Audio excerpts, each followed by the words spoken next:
Hi first year MBBS students. இன்னும் எக்ஸாமுக்கு 2 மாதம் தான் இருக்குது. டிஸ்டிங்ஷன் எடுக்கணும். என்ன பண்ணுறதுன்னு தெரியலையா? என்னோடய டிப்ஸ் இந்த வீடியோவில் சொல்லியிருக்கேன். கடைசி வரைக்கும் பாருங்கள். ஃபர்ஸ்ட் டிப் என்னென்னா, ஷெட்யூல் போடணும்.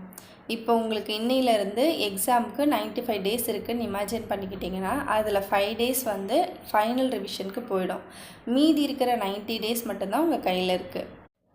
இந்த 90 டேஸை 3ஆக பிரிச்சுக்கோங்க. ஃபஸ்ட்டு 30 டேஸ் வந்து மோஸ்ட் டிஃபிகல்ட் சப்ஜெக்ட்க்கும் கம்மியாக போர்ஷன் தான் நான் கவர் பண்ணியிருக்கேன் அப்படின்ற சப்ஜெக்ட்க்கு கொடுக்கணும். செகண்ட் வந்து மாட்ரேட் டிஃபிகல்ட்டாக இருக்கிற சப்ஜெக்ட்க்கு கொடுங்க. தேர்ட் வந்து ஈஸி ப்ளஸ் நான் most of the portion cover பண்ணிட்டேன் அப்படின்ற சப்ஜெக்ட்க்கு கொடுக்கணும். இப்போது அனாட்டமிக்கு 20 டேஸ் கொடுக்குறீங்கன்னு இமேஜின் பண்ணிக்கோங்க. அப்போது அனாட்டமியில் மொத்தம் எத்தனை யூனிட் இருக்குன்னா 6 யூனிட்ஸ் இருக்குது. அந்த 6 யூனிட்ஸ்க்கு இந்த 20 டேஸை எப்படி ஸ்ப்ளிட் பண்ணுறீங்க?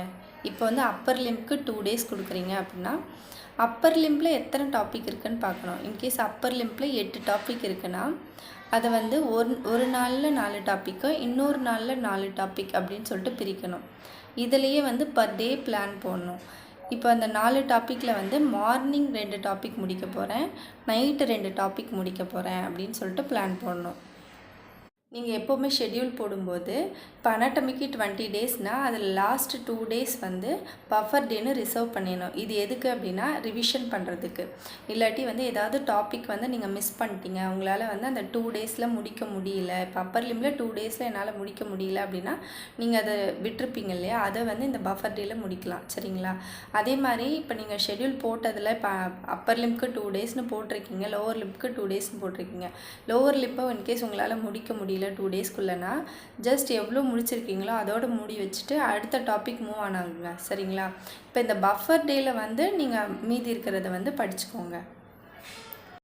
அடுத்த டிப் என்னென்னா, கன்சிஸ்டண்ட்டாக இருக்கிறது தான் அடுத்த டிப்பு. சரிங்களா? கன்சிஸ்டண்ட்டாக இருக்கணும், சீட் பண்ணக்கூடாது, இடையில் கன்ஃபியூஸ் ஆகக்கூடாது, ஸ்ட்ரெஸ் ஆகாமல் நிதானமாக முடிச்சிட முடியுமா அப்படின்னு சொல்லிட்டு ரொம்ப பதட்டம்லாம் படக்கூடாது. டெய்லி நீங்கள் போட்ட ஷெட்யூலை கரெக்டாக ஃபாலோ பண்ணாலே நீங்கள் 2 மந்தில் ஓரளவுக்கு ஒரு 70% கவர் பண்ணிடுவீங்க. சரிங்களா?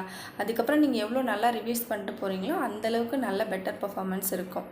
இனிஷியலாக உங்களுக்கு ரொம்ப கஷ்டமாக இருக்கும். ஒரு 4 டேஸ் வந்து படிக்க உட்கார்றதே உங்களுக்கு கஷ்டமாக இருக்கும். ஸோ இந்த டிஸ்ட்ராக்ஷன்ஸ் எல்லாம் கொஞ்சம் நீங்களே வந்து நிறுத்திட்டு அதுக்கப்புறம் வந்து உட்காந்து படிங்க, பழகிடும். அடுத்தது என்னென்னா, ப்ரீவியஸ் இயர் கொஷின் பேப்பர் கண்டிப்பாக பார்த்துட்டு போகணும். ரிப்பீட்டட் எம்சிக்யூ, ரிப்பீட்டட் கொஷின்ஸ் எல்லாமே கண்டிப்பாக பார்த்துட்டு போங்க.